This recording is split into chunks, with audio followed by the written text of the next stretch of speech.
Welcome to our channel.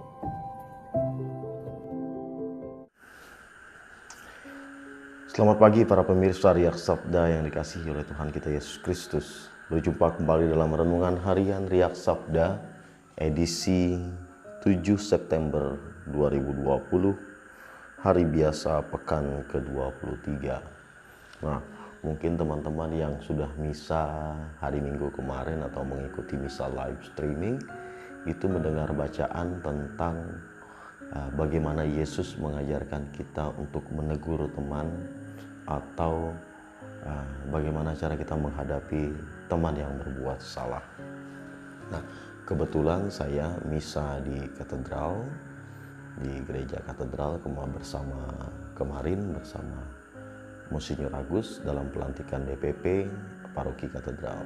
Nah, Monsinyur Agus mengingatkan pada seluruh umat dalam khotbahnya tentang memanfaatkan media sosial.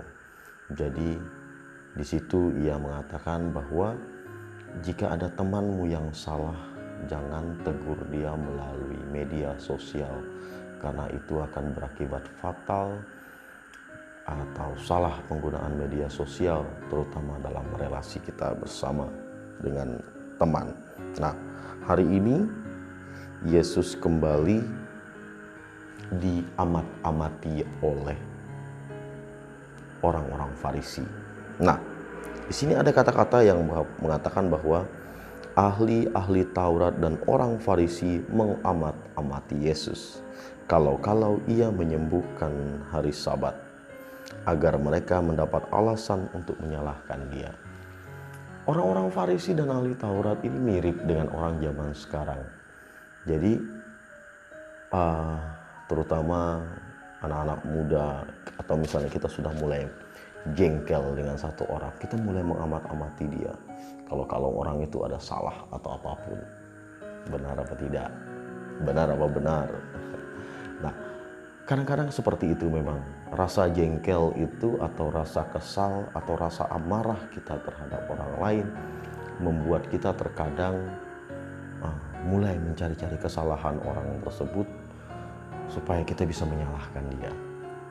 Nah, apalagi kalau orang tersebut sudah dahulu menyalahkan kita atau membuat gosip tentang kita.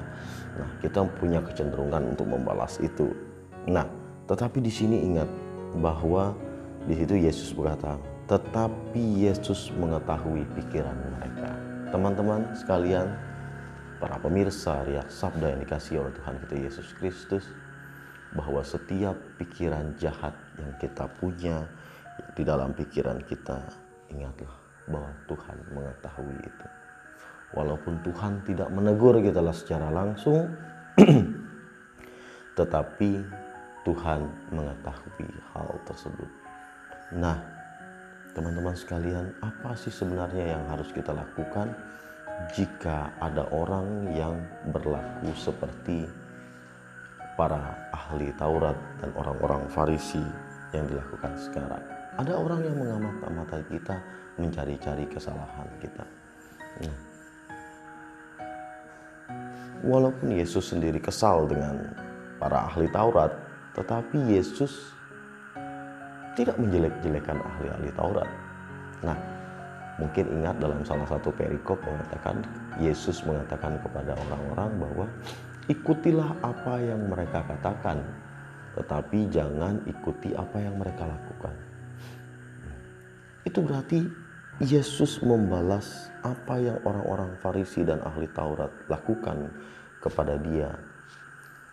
Menggosipkan Yesus atau bercerita atau mencari kesalahan Yesus. Dia membalas orang-orang Farisi itu bukan dengan balasan atau jangan percaya kepada Farisi dan ahli Taurat, mereka itu jahat, coba lihat perbuatan mereka. Tidak, tapi dia mengatakan bahwa dalam jahat orang sekalipun pasti ada kebaikan. Maka dia mengatakan, ikuti apa yang mereka katakan. Karena apa yang dikatakan oleh orang Farisi dan ahli Taurat benar, karena dasarnya kitab suci. Nah, tapi dia mengatakan, tapi jangan ikuti apa yang mereka lakukan. Sebab itu, saat kita membalas orang yang menyakiti kita atau menggosip kita dahulu, bukan seperti ahli-ahli Taurat mengamat-amati, tetapi balaslah mereka dengan kasih. Karena balasan kasih adalah balasan yang paling baik dilakukan. Karena apa? Karena hasilnya juga baik. Ya.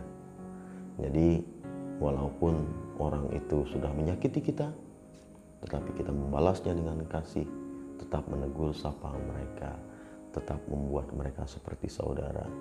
Mereka akan menyadari bahwa kita ini benar-benar sahabat yang bukan perlu dicari-cari kesalahan, tetapi kalau ada kesalahan, ngobrollah berdua-dua, tegurlah berdua-dua, seperti apa yang dikatakan Injil pada hari kemarin.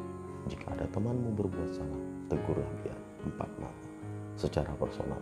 Jangan lewat media sosial, jangan lewat WA, Facebook, Twitter, Instagram, jangan pernah lakukan. Tetapi ngobrollah dari hati-hati ke hati.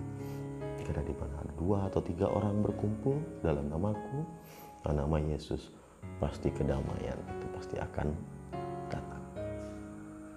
Semoga Tuhan memberkati kita. Amin. Jika kamu suka video ini, like dan share kepada teman-teman seiman. Jika kamu ingin mendapatkan update-update terus, tekan subscribe dan hidupkan tombol lonceng. Terima kasih, Tuhan memberkati kita selalu.